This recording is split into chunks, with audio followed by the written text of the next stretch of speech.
sobra na yung trauma ng mga tao sa amin. Nagdulot uli ng pangamba nung pumutok uli ang bulkan.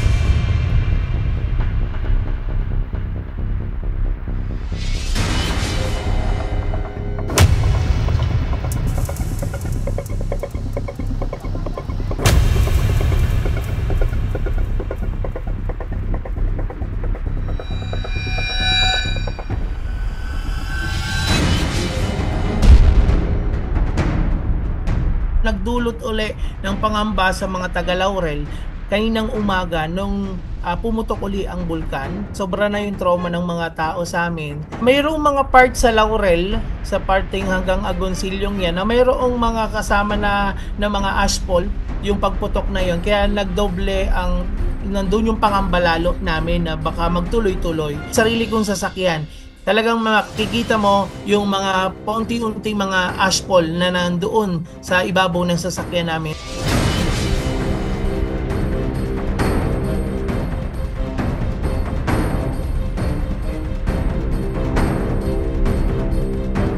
Kitang-kita at nasaksihan uli namin yung pagpatak ng asphalt kaninang umaga.